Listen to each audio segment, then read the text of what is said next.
So, I've been smashing through indie games, one after the other, and the one I want to talk to you about today is, what did I play? Oh, Snake Central. Snake Central is one of these incremental type games again. You play a snake, you upgrade a tree. There's kind of a sort of a roguelike element to it, but not necessarily. It's more like sort of you do your snake run, you lose HP during the run, then you upgrade, you do longer runs of snake, and so on, and you upgrade your trees. And I just didn't enjoy necessarily the snake gameplay that much. It didn't feel fluent enough to me. Maybe I didn't get far enough, but it just, like, in comparison to Node Blaster and Buster, I think, and Dixam, I mean, those two are way better than Snake Central. But I do appreciate what they were trying to do, right? I just don't know. I just didn't hit in with me, so unfortunately I can't necessarily recommend it at this stage. I got lots more to go through. I do feel, though, at the moment that I am running a little dry. I am really pulling on the strings here, asking every single person to sort of recommend me more indie games specifically, and people are coming up with the same things over and over again, the Neon Whites, the Hollow Knights, all of that stuff. Like, been through, done that all. Like, I need the games which nobody knows about. I need the Streets of Rogue, right? The Entropy Effect, which I at least didn't know about. Those are the type of games which I need. I just realized actually Astral Ascent might be another one which I might put up on my wish list. I'm just doing it right now. But I am feeling like I am running a little bit dry, right? It's on indie games. So because, like, if you go on indie, right? What comes up? Balatro, Vampire Survivors, Cookie Clicker. I mean, none of those.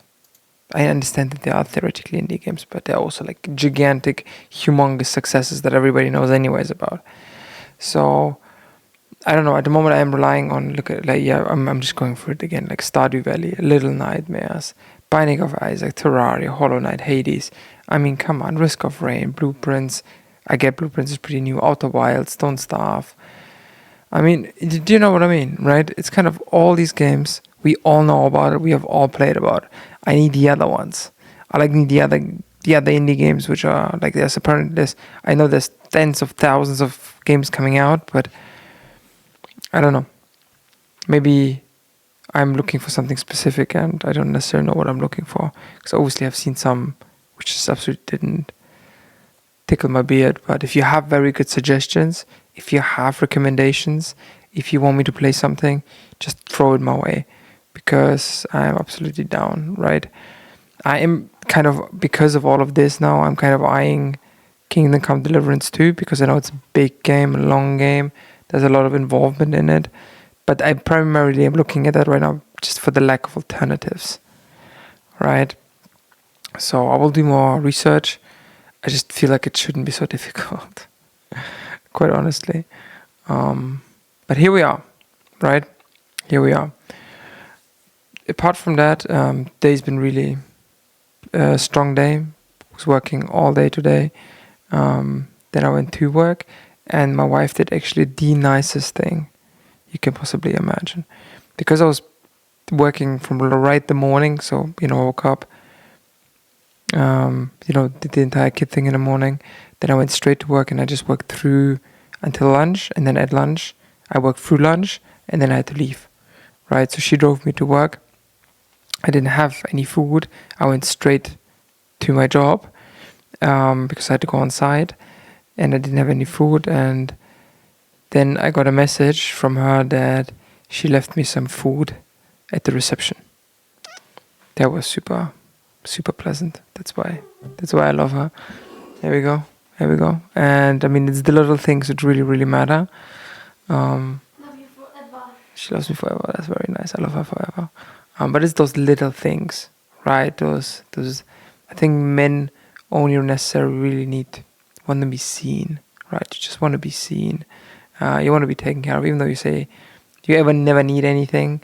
It's still super enjoyable, super pleasant. Somebody takes care of you, right? And things, because she doesn't gain anything out of it. It just costs her time, money and effort to do that. But she still went out of her way to bring me some food and leave it at reception, because obviously I was via security. She can't get through to my office.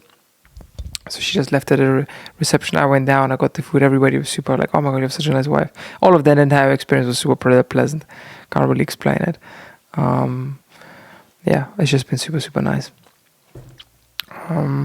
Yeah, apart from that, I am again looking for more games.